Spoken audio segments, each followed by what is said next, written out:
Hi hello viewers, నేను మీ మేరుగు రాజేష్. ఇక Telangana రాష్ట్రంలోనైతే కవితనైతే BRS party నుంచి సస్పెండ్ చేసింది. అది అందరూ తెలిసిన విషయమే. గత కొంతకాలంగా అటు కవిత కల్వకుంట్ల కుటుంబంలో పంచాయతీ అయితే జరుగుతుంది. అది విపరీతమైన పంచాయతీ, ఇప్పుడు బాగా జోరు మీద జాగుతున్నది.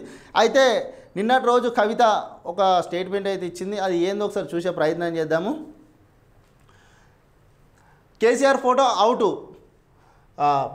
కేవలం జయశంకర్ ఫోటోతో ఇక జాగృతి. ఈ నెల చివరి వారం నుంచి జిల్లాల పర్యటన. ప్రతి జిల్లాలో రెండు టూరు, ప్రతి జిల్లాలో 2 రోజుల టూరు, అన్ని కవర్ అయ్యేలా షెడ్యూల్. సొంత జిల్లాలో ప్రారంభం హైదరాబాద్తో ముగింపు. 4 నెలలు సాగనున్న యాత్ర. కేసీఆర్ ఫోటో తొలగింపు వెనుక పెద్ద ప్లాను. హాట్ టాపిక్గా మారిన కవిత నిర్ణయం.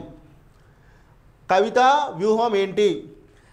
కవిత అంటే కేసీఆర్ ద్వారానే రాజకీయ లబ్ధి పొంది బయటకు వచ్చిన వ్యక్తి కవిత, అది చెప్పుకోవచ్చు.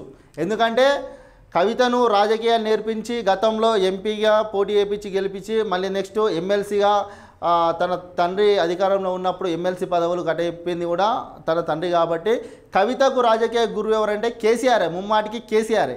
కానీ ఇప్పుడు కవితనైతే వాళ్ళ తండ్రి గారి ఫోటోని పక్కన పెట్టి జాగృతి అనేది జాగృతి పార్టీ నడిపించే ప్రయత్నం అయితే చేస్తుంది. మరి తన తండ్రి కవితకు ఫాలోయింగ్ మెయిన్ అంటే తన తండ్రి అడుగుజాడలు నడిచిన వారే కవితకు ఫాలోయింగ్గా ఉన్నారు. మరి ఇప్పుడు తన సొంతంగా నాకు ఫాలోయింగ్ ఉంది అనే ఉద్దేశం కొద్ది ముందరకు పోతుందా, మరి ఎట్లా పోతుంది అనేది అయితే తెలుస్తలేదు. కానీ తన తండ్రి ఫోటోని మాత్రం పక్కన పెట్టి ఇప్పటి నుంచి ఏ కార్యకలాపాలు చేసినా ఏం చేసినా మాత్రం కేవలం జయశంకర్ సార్ గారు ఫోటోనే పెట్టి కవితనైతే కార్యకలాపాలు చేస్తానని అయితే స్టేట్మెంట్ అయితే ఇచ్చింది.